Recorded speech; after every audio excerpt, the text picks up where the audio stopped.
Okay, welcome class. So here we're going to do another example of graphing a rational expression. And so in this case here we have this rational expression 2x plus 1 divided by x minus 3. And so we're going to go through the steps again. So the first thing is vertical asymptotes, right? So the vertical asymptotes we want to find. And in this case, again, we're going to set the denominator equal to 0, and we see that we have a vertical asymptote at x equal to 3. Okay, so we're going to plot that value. Okay, so there's our vertical asymptote. Now, what about horizontal asymptotes? Well, in this case, there is a horizontal asymptote. Notice that the degree of the top and the degree of the bottom are the same. So we're going to take the ratio of the leading coefficients, and that's where our horizontal asymptote will be located. So that tells us that we have a horizontal asymptote located at y equals 2. And so let's draw that. So y equals 2, there's going to be a horizontal asymptote here.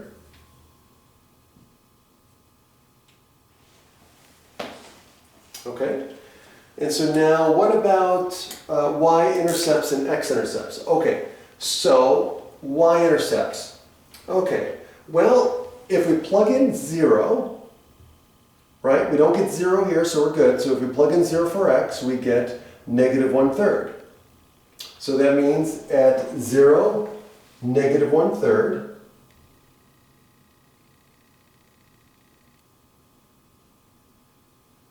Is our y-intercept.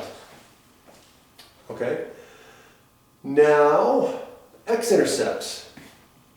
So y-intercept is at 0, negative 1/3. What about x-intercepts? Are there any x-intercepts? Well, to find x-intercepts, we set the numerator equal to 0.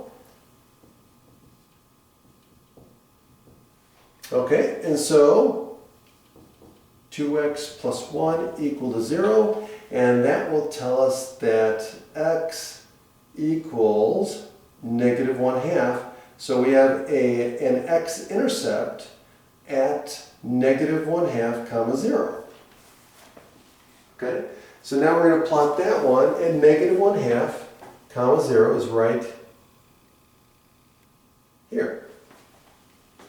Okay, so now that's the only x-intercept. So now we have to figure out, okay, what's going on with the non-vertical asymptotes? Does the graph cross the non-vertical asymptote? So in other words, does the graph cross the horizontal asymptote here at y equals 2? Okay, well, this is where we're going to set the function equal to 2 and solve it. See if we can solve it. So we're going to take 2x plus 1 over x plus or minus 3 and set it equal to 2. And see if we can get a true statement. Okay, let's solve this. Okay, so if we multiply both sides by x minus 3, I get 2x plus 1 is equal to 2 times x minus 3. So I get 2x plus 1 is equal to 2x minus 6, right? Okay, and so if I subtract 2x from both sides, the 2x's go away, and I end up with 1 equals negative 6, which is not true. That's a false statement. So therefore, there is no solution to this equation, which tells us that the graph of this function does not cross the horizontal asymptote anywhere. So that means that these points here, these are the graph stays on this side. Okay, so here, what do we got? Well, we know as x gets large negative, right, as this gets really, really big negative, it's going towards 2. It's going towards this. Okay? And as x gets closer and closer to 3, this is getting bigger because this is getting towards 0. So this whole thing is getting larger, but it's going to get large negative. It can't be going positive because it can't cross this, so it has to be going negative. And so, yes, it is. Okay? Because if this is like negative 3.1, this is negative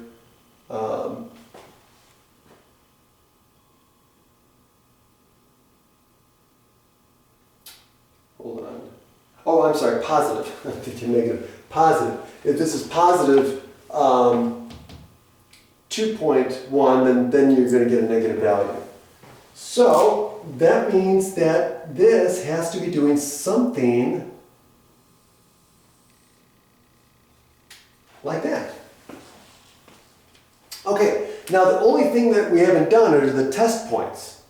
Okay, so in this case here, we could have picked the test point here, and it would have told us that we were above, right? And then we could have picked the test point in here, but we already have a point here, so it would have been below. So, but again, we know that we're doing, that the graph does this, but let's pick a test point over here because we don't know what's going on over here. So let's pick 4 as our test point. So let's do our table.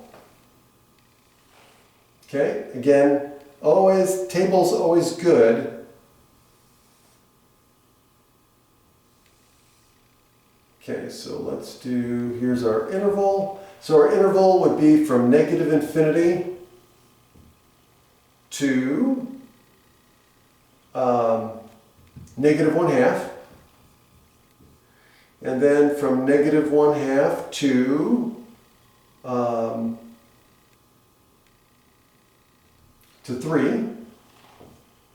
And then finally,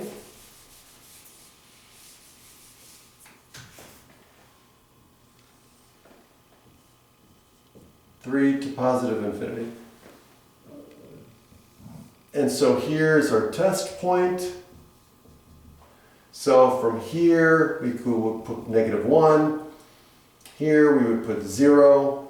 And then here we would put 4. And then we would have f of x. Okay? And so negative 1, well, we plug in negative 1, we get what? Positive value, right?